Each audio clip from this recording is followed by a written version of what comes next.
दोस्तों, जब आप अपनी कार की टंकी में 50 लीटर पेट्रोल भरवाते हैं तो उनमें तकरीबन 35 लीटर पेट्रोल पहियों तक पहुंचने से पहले ही हवा में उड़ जाता है। जी हाँ, आपने सही सुना। लगभग हर पेट्रोल कार में 30% से भी कम एनर्जी असल में पहिया तक पहुंचती ही नहीं है। मतलब कि आपका सारा पैसा हीट, फ्रिक्शन और एग्जॉस्ट नॉइज में बर्बाद हो जाता है। और सबसे दिलचस्प बात तो ये है कि ज्यादातर कंपनियां इस समस्या को हल करने के बजाय टर्बो चार्जर लगाकर सिर्फ पावर बढ़ाने में लगी रहती है। लेकिन दोस्तों, यहाँ पर टोयोटा ने एक अलग रास्ता चुना है।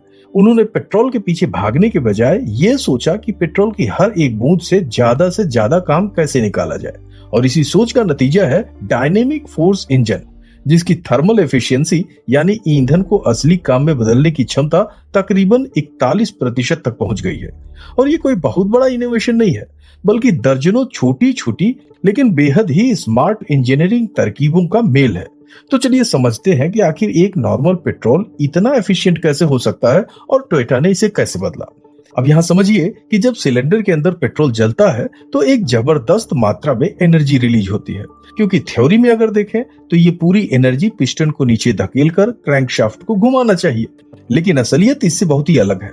अब जैसे यही देख लीजिए कि जैसे ही कंबक्शन शुरू होता है, गर्म गैसें हर दिशा में फैलने लगती हैं। कुछ एनर्जी की पिस्टन को नीचे धकेलती है, लेकिन बहुत बड़ा हिस्सा तुरंत सिलेंडर की दीवारों में एब्जॉर्ब हो जाता है। अब यहाँ पर यही दीवारें इतनी गर्म हो जाती हैं कि उन्हें लगातार कूलेंट से ठंडा करना पड़ता है। नहीं तो भैया ये इंजन कुछ ही मिनट में खुद को तबाह कर लेगा, बर्बाद हो जाएगा। और यही नहीं है, पिस्टन को धक्का देने के बाद भी एग्जॉस्ट गैसें तकरीबन 600 से 900 डिग्री सेल्सियस जैसे भयानक तापमान पर सिलेंडर से बाहर निकलती है। इसका मतलब है कि एनर्जी का एक बहुत बड़ा हिस्सा बिना कोई काम किए सीधे एग्जॉस्ट पाइप से बाहर निकल जाता है। और ये वो नुकसान है जो दिखता है। इसके अलावा भी सैकड़ों पार्ट्स हर मिनट हजारों बार आपस में रगड़ खाते हैं, जैसे घूमते हैं, फिसलते हैं। और यहाँ तक कि सिलेंडर में ताजी हवा खींचना और एग्जॉस्ट गैस को बाहर धकेलना भी अपने आप में एक एनर्जी खर्च करता है। तो ऐसे में जब ये सारे नुकसान जोड़े जाते हैं तो पेट्रोल की एनर्जी का बस एक छोटा सा ही हिस्सा असली मैकेनिकल काम में बदल पाता है। लेकिन अब टोयोटा ने यहाँ पर कुछ अलग किया। अब चलिए इसे भी जरा समझ लेते हैं। देखिए, टोयोटा ने इसे बेहतर बनाने के लिए सबसे पहले शुरुआत की इंजन की सबसे बेसिक जियोमेट्री यानी बोर और स्ट्रोक से। यहाँ पर पहली नजर में बोर और स्ट्रोक सिर्फ दो नाप जैसे लगते हैं, लेकिन असल में यही तय करते हैं कि इंजन कैसा सांस लेगा, कितना टॉर्क देगा और कितने ऊंचे आरपीएम तक जाएगा, और आखिरकार फ्यूल को कितनी एफिशिएंसी से काम में बदलेगा। अब चलिए यही मान लीजिए कि एक हाई परफॉर्मेंस स्पोर्ट बाइक के इंजन का बोर 76 मिलीमीटर और स्ट्रोक सिर्फ 55 मिलीमीटर का होता है, जहाँ पे ये पिस्टन को हर चक्कर में बहुत ही कम दूरी तय करनी पड़ती है, और इसीलिए एवरेज पिस्टन की स्पीड भी कम रहती है। और इतना चौड़ा बोर इंजीनियरों को बड़े इनटेक और एग्जॉस्ट वाल्व फिट करने की गुंजाइश भी देता है, जिससे भारी मात्रा में हवा तेजी से सिलेंडर तक आ पाती है। इसका रिजल्ट ये होता है कि इंजन हाई आरपीएम पर जबरदस्त परफॉर्म करती है और छोटे छोटे डिस्प्लेसमेंट से भी शानदार हॉर्स पावर निकलती है। लेकिन यहाँ पर एक बहुत बड़ा बोर एफिशिएंसी के लिए एक बहुत बड़ी मुश्किल भी खड़ा कर देता है। अब ऐसा इसलिए होता है क्योंकि फ्यूल को स्पार्क प्लग के एक ही पॉइंट से आग लगाई जाती है, और जब बोर इतना चौड़ा और स्ट्रोक इतना छोटा हो तो फ्यूल एयर मिक्सचर को पूरे कंबक्शन चेयर में फैलने का समय ही नहीं मिलता, और फ्लेम को किनारों तक पहुंचने के लिए लंबा हॉरिजॉन्टल रास्ता तय करना पड़ता है, जिसका नतीजा ये होता है कि कुछ फ्यूल बिना जले ही एग्जॉस्ट से बाहर निकल जाता है, यानी कि सीधा नुकसान। खैर, अब जरा एक आम पैसेंजर कार के इंजन को ही देखिए, जहां पर एक modern 2 litre naturally aspirated engine में आमतौर पर 81 मिलीलीटर का बोर और 96.9 मिलीलीटर का स्ट्रोक होता है। और यहाँ पर पिस्टन हर चक्कर में ज्यादा दूरी तय करता है, और लंबा स्ट्रोक लो एंड टॉर्क को बेहतर बनाता है, यानी कि भैया इंजन कम आरपीएम पर भी ज्यादा पुलिंग पावर देता है। और साथ ही इससे कंबक्शन चेम्बर भी ज्यादा कॉम्पैक्ट बनता है, जिससे कि कंबक्शन ज्यादा एफिशिएंट तरीके से होता है। और यही वजह है कि आजकल ज्यादातर पैसेंजर कारें थोड़े लॉन्ग स्ट्रोक डिजाइन की तरफ जा रही हैं। लेकिन टोयोटा यही नहीं रुके, उन्होंने इस आइडिया को और आगे बढ़ाया। देखिए, डायनामिक फोर्स इंजन में 87.25 लीटर का बोर और 103.4 मिलीलीटर का स्ट्रोक है, जो इसे ज्यादातर कॉम्पिटिटर्स के मुकाबले कहीं ज्यादा अंडर स्क्वायर बनाता है। ऐसे में अब आपके मन में ये सवाल आ सकता है कि अगर स्ट्रोक बढ़ाने से एफिशिएंसी इतनी बढ़ रही है तो बाकी सारी कंपनियां ऐसा क्यों नहीं करती। तो भैया इसका जवाब सीधा है कि हर एक चीज की कीमत होती है। जैसे कि लंबे स्ट्रोक के फायदे तो हैं, लेकिन उसके साथ कई गंभीर दिक्कतें भी आती हैं जिन्हें हल करना इतना आसान नहीं होता। अब इसी से समझ लीजिए, जिसमें इसकी पहली दिक्कत है फ्रिक्शन, यानी कि क्रैंकशाफ्ट के हर चक्कर में पिस्टन को सिलेंडर के टॉप से बॉटम तक और फिर वापस बॉटम से टॉप तक आना पड़ता है। अब इसी में स्ट्रोक जितना लंबा होगा, पिस्टन को हर चक्कर में उतनी ही ज्यादा दूरी तय करनी पड़ेगी। इसका मतलब है कि सेम इंजन स्पीड पर पिस्टन जितनी तेजी से मूव करता है, उससे फ्रिक्शन बढ़ता है और इंजन के मूविंग पार्ट पर स्ट्रेस भी ज्यादा पड़ता है। लेकिन यहीं पर सिर्फ दिक्कत खत्म नहीं होती, बल्कि लंबा स्ट्रोक कनेक्टिंग रॉड के एंगल को भी बदल देता है।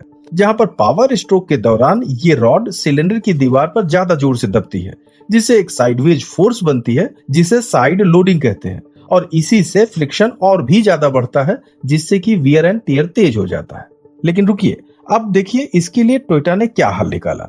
उन्होंने क्या किया कि क्रैंकशाफ्ट को सिलेंडर की सेंटर लाइन से करीब 10 मिलीमीटर साइड में शिफ्ट कर दिया, जिससे पावर स्ट्रोक की शुरुआत में कनेक्टिंग रॉड ज्यादा वर्टिकल पोजीशन में रहती है, जिससे पिस्टन पर साइडवेज फोर्स कम पड़ती है। मतलब कि साइड लोडिंग की समस्या कम हो गई, जिससे कि कम फ्रिक्शन, कम वियर और कंबक्शन की ज्यादा एनर्जी बिना बर्बाद हुए सीधे क्रैंकशाफ्ट तक पहुंचती है।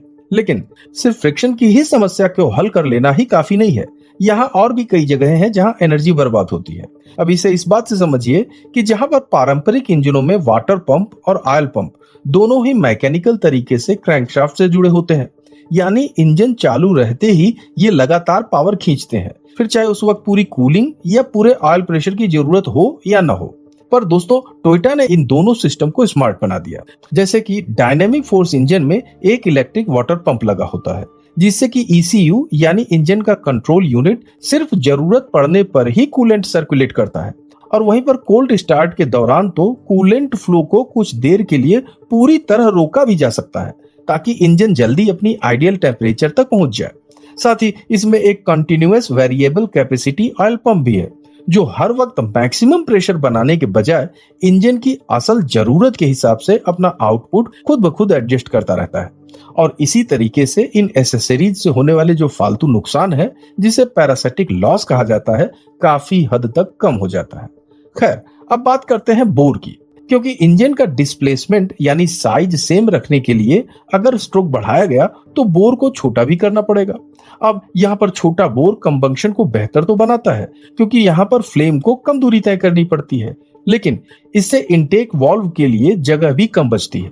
जैसे कि छोटे वाल्व एयर फ्लो को रोकते हैं, खास तौर पर हाई RPM पर, जब इंजन के लिए सांस लेना मुश्किल हो जाता है। और इसी वजह से सिलेंडर के अंदर प्रेशर पावर स्ट्रोक में काफी देर से बनता है, और जब अपने पीक पर प्रेशर आता है तब तक पिस्टन काफी नीचे जा चुका होता है, जिससे क्रैंकशाफ्ट तक पहुंचने वाली फोर्स कम हो जाती है। और इसका रिजल्ट ये होता है कि कंबंक्शन से कम काम निकलता है और ज्यादा एनर्जी हीट के रूप में एग्जॉस्ट से बर्बाद हो जाती है। अब यहाँ पर टोयोटा ने इसे ठीक करने के लिए सबसे पहले इनटेक वाल्व का एंगल 41 डिग्री कर दिया। इससे अंदर आने वाली हवा सिलेंडर की दूसरी दीवार से टकराकर नीचे की तरफ एक पावरफुल वर्टिकल भंवर बनाती है, जिसे टंबल फ्लो कहा जाता है। अब इसे ऐसे समझिए कि जैसे एक नॉर्मल इंजन में फ्लेम पूरे कंबंक्शन चेंबर में धीरे धीरे और स्मूथली फैलती है, लेकिन इस टंबल फ्लो में चेंबर के अंदर तेज टर्बुलेंस पैदा होती है, जिससे मिक्सचर बहुत ही तेजी से और ज्यादा एक समान तरीके से जलता है। मतलब कि अब कंबंक्शन की ज्यादा एनर्जी पिस्टन को धक्का देने में लगती है, बर्बादी में नहीं। तो दोस्तों, कुल मिलाकर यही है टोयोटा की कहानी कि कैसे एक साधारण पेट्रोल इंजन को दुनिया के सबसे एफिशिएंट प्रोडक्शन इंजनों में से एक बना दिया। और ये किसी क्रांतिकारी आइडिया की वजह से नहीं हुआ है, बल्कि दर्जनों बारीक और सोच समझकर की गई इंजीनियरिंग तरकीबों की वजह से हुआ है, जहां हर एक तरकीब उस एनर्जी का थोड़ा थोड़ा हिस्सा वापस बचाती है, जो बस यूं ही बर्बाद हो जाते थे। खैर, इस बारे में आप क्या सोच रहे हैं? क्या ऐसी टेक्नोलॉजी वास्तव में हमें एफिशिएंट पेट्रोल इंजन दे पाएगी? आपकी क्या राय है, हमें कमेंट बॉक्स में जरूर बताइएगा। और अगर ये वीडियो अच्छा लगा हो तो लाइक, शेयर, सब्सक्राइब और हाइप करना बिल्कुल न भूलें। मिलते हैं अगले दिलचस्प वीडियो में, तब तक अपना ख्याल रखें। जय हिंद।